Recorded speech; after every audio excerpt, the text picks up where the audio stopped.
Okay, so this is going to be the review, hopefully page 1. We'll get it all in one go. Alright, so first question says, what is the frequency of a wave that has a speed of 32 meters per second and a wavelength of 16 meters? V equals 32 meters per second. Lambda equals 16 meters. Frequency equals question mark. Well, if you do V equals lambda F, and you do 32 equals 16F, you get 2 hertz equals F. Now, number one is not connected with number two, number one.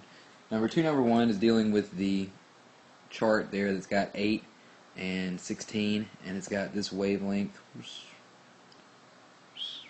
Alright, so the first thing we need to know is that this is one wavelength. So this is a single wavelength. So there are 2 wavelengths present here. So a single wavelength of this wave is equal to 8 meters.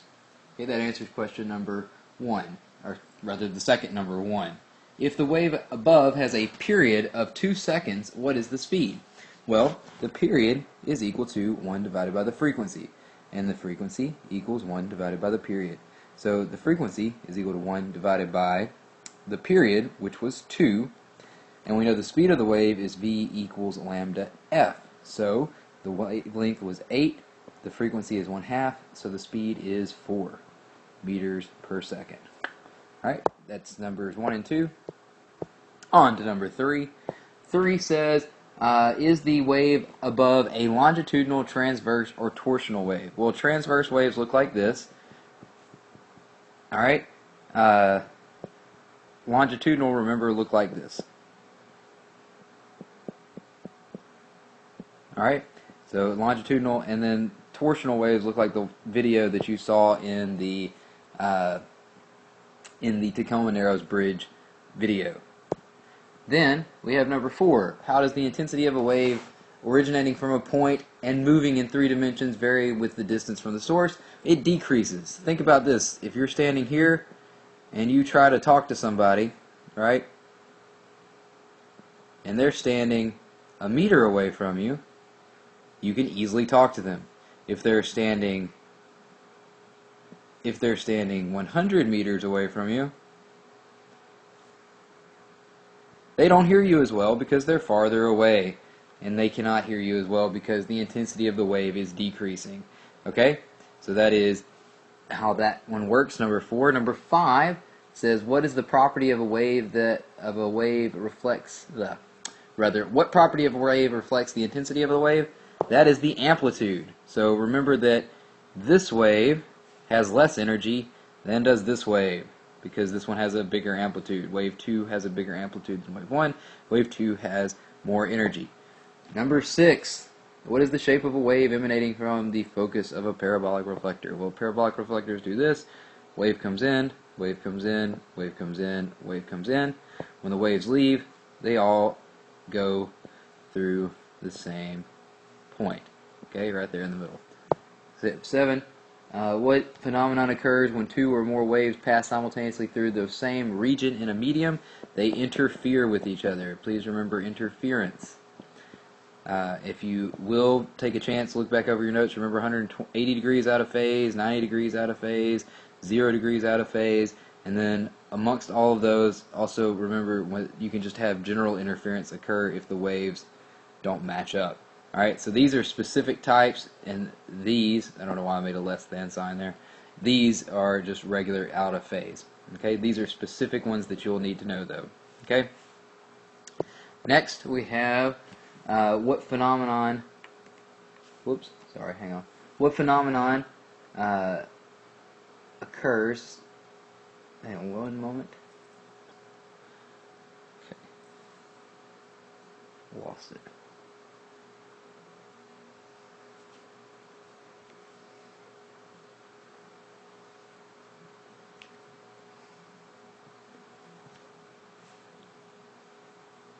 Alright, sorry about that. Number 8 says the significance of the distance between 2 consecutive nodes in a standing wave is half a wavelength. So remember, this is a standing wave here, alright, because it's a pretty wave.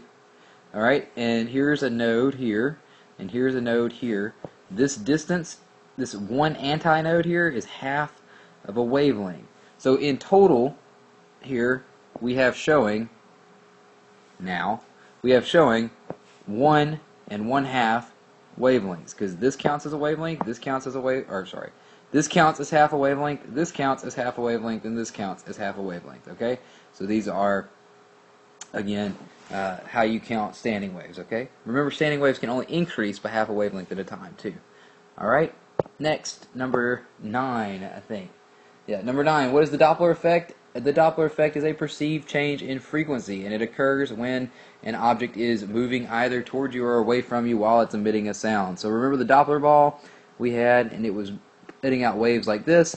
If the ball was coming towards you, the waves seemed to decrease in wavelength and therefore increase in frequency, and if they're moving away from you, the wave seemed to get larger, or the wavelength seemed to get larger, therefore the frequency appeared lower, which lets you hear a lower noise. Now the reason this is because the ball is actually catching up with itself and catching up with its wave a little bit when it's coming towards you, and it's getting bigger and bigger. It's leaving its wave as it goes away from you, so the wavelength appears to lengthen.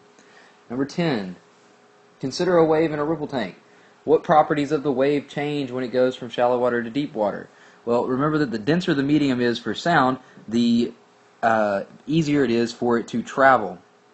So, if you have shallow water, alright, shallow water is much easier to travel because it's not quite as dense as deep water. It's not quite as thick, not quite as hard to get through.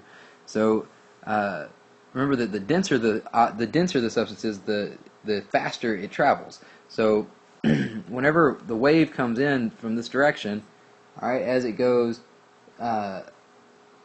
if it's from, sorry, I read that wrong. It's from shallow water to deep water.